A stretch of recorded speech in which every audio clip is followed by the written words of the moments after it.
My name is Rain Ashford, and I'm a wearables technologist, researcher, and producer. My background is in creating online interactive experiences. These have included educational and arts web portals, videos, games, and content for TV, radio, and national campaigns, as well as research and development, user experience, and open innovation, for example, liaising with the world's top technology companies to persuade them to open up their data for open source initiatives. I've also been involved in the running of technology communities and events, including founding a Women Working in Technology meetup group, running a community for developers, a gaming bar camp, and being an organising chair for an international wearables conference. Having overseen many technology user studies during my time as a senior interactive producer, I am naturally interested in how technology serves different demographics. Being a woman working in technology, I found that I was particularly drawn to the experiences of women and was struck by how often I was hearing user study interviews that everyday technology was not intuitive to use, and many user manuals were not written in plain English and so hard to read for the novice user. These experiences led me to become interested in perceptions of technology and their users and want to challenge stereotypes. For example, for whom technology is made for and how marketing affects the user. It also encouraged me to think about personal electronics and how they could be made bespoke and personalised. The availability of increasingly powerful and miniaturized electronics encouraged me to investigate e-textiles and wearable technology, which I've been researching and creating since 2008.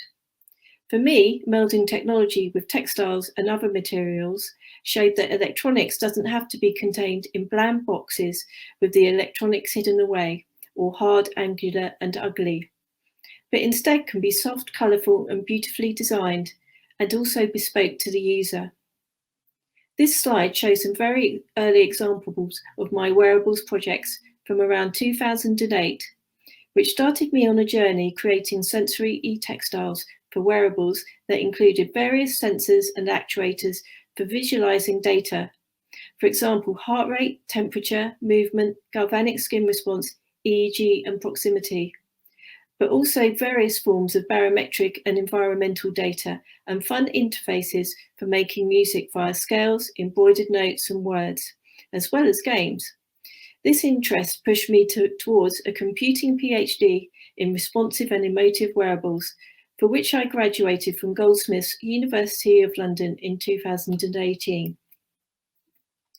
During my PhD and throughout my practice in e-textiles and wearables, I have organised many workshops and taught hundreds of children, students, and adults in schools, universities, and hackspaces the basics of programming and electronics, so they may too investigate their own ideas for personalised wearable technology. Most of the attendees had never had the opportunity to play with or learn skills in programming and electronics, and so were inspired to find that the basics were really quite easy to follow. Children and adults quickly grasped these basics and soon came up with ideas for their own projects, and some of the adults who had some experience brought along materials for projects and costumes or part-made projects to troubleshoot.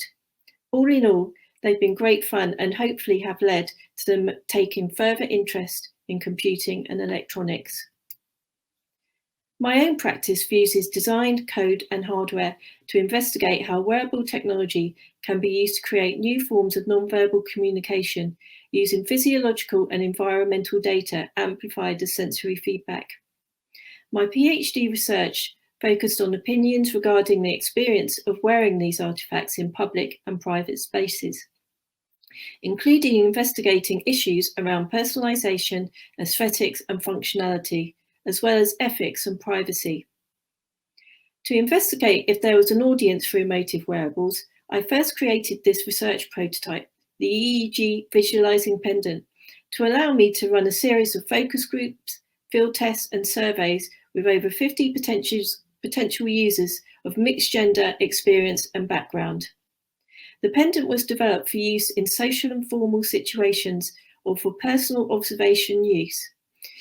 It visualizes data as a series of colored patterns and shapes that constrict and grow depending on levels of perceived attention or concentration and meditation or relaxation data.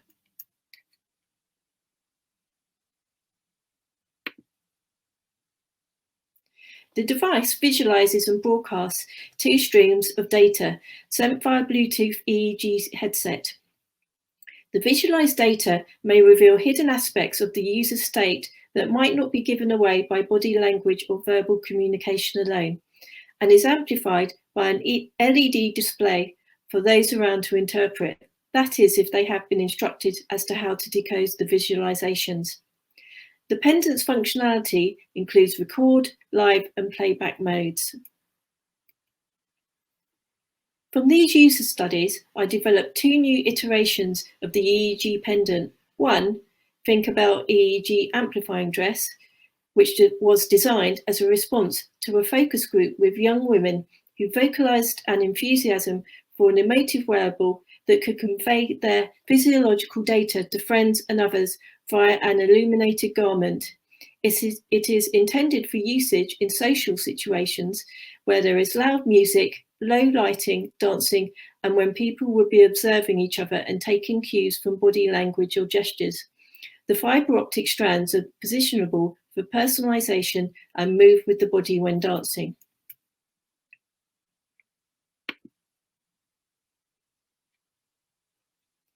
User study participants suggested that the dress would also allow them to see how their friends are doing from a distance.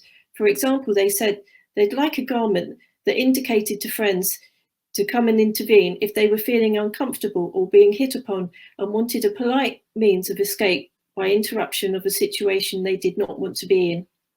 Like the EEG visualizing pendant, the dress's fiber optics increases light or phase light depending on levels of perceived attention or concentration and meditation or relaxation data. The second iteration is the Enome Starheart, an oversized heart-shaped multifunctional pendant. The device was developed for another group of women user study participants who stressed they wanted to visualize their data in private rather in public places. They also stipulated that they'd like to be able to use the device as mood lighting to illuminate a room.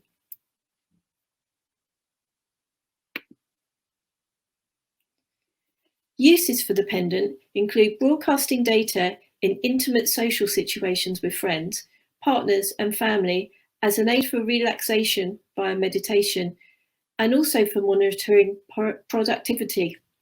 The pendant is formed of an opaque laser-sintered nylon heart in which is embedded the device's electronics. The opaque nylon heart acts as a diffuser for coloured light emitted from the LEDs, which changes colour and brightness in reaction to EEG data. To summarise my user study findings, the research established that there is a potential audience for wearables that convey new forms of nonverbal communication during social interaction. Analysis of feedback from user studies allowed for various observations and distinct contributions to knowledge. For example, how emotive wearables could be used for secret or covert languages. The studies also revealed rich data around attitudes to wearing such devices and how usage might affect relationships in social, cultural, and personal terms, and various uses, especially between groups of friends, such as letting each other know how they were feeling and an awareness of a shared emotional connection. The studies provided insights into what functionality would be required and what forms of factors, aesthetics, and personalisation they would like. Privacy issues also shaped how potential users would be willing to wear such devices and where on the body they would be located. It also highlighted potential concerns about who has access to their personal data and what it is used for and where it is stored. There is much more to be investigated in the area of responsive and emotive wearables. This includes its future usage, from form factors to new approaches to sensor engagement, device functionality to privacy and ethical issues, plus the bespoke and personalised. Post-PhD and during lockdown, I developed Doki, an emotive wearable as a speculative modular garment that explores forms of nonverbal communication, in particular cues emerging as a reaction to the cultural changes we are facing to our usual rituals of social interaction during the COVID pandemic, when faces and micro-expressions may be obscured by the wearing of protective face masks.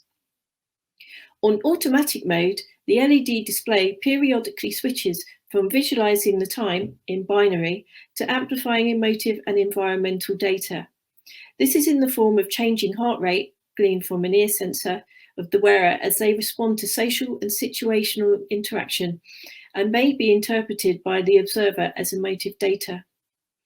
When the display is not broadcasting time or heart rate data, it projects spatial data as proximity detection using an infrared sensor in relation to the personal space of the wearer. For example, indicating the closeness of someone approaching in daylight or darkness, and by using LED feedback in the form of a Western traffic light colour signalling sequence to warn people if they are getting too near. In terms of the garment itself, it explores aesthetics as well as repurposing electronics and materials for sustainability via a modular plug-and-play design ethos. The neck collar is made up of 4 separate bone corset pieces using traditional corsetry methods and fabrics, which allow for the wearer to tailor the garment to their body for comfort and change its materiality. For me, the next logical step to investigate emotive wearables has been to explore how I can incorporate AI and machine learning into my artifacts, obviously bearing in mind potential ethical issues that might arise, including bias and underrepresentation in datasets.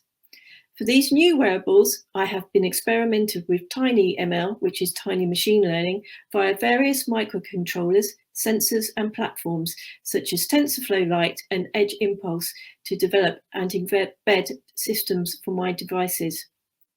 Thanks very much for your attention today and to all the organisers and speakers involved.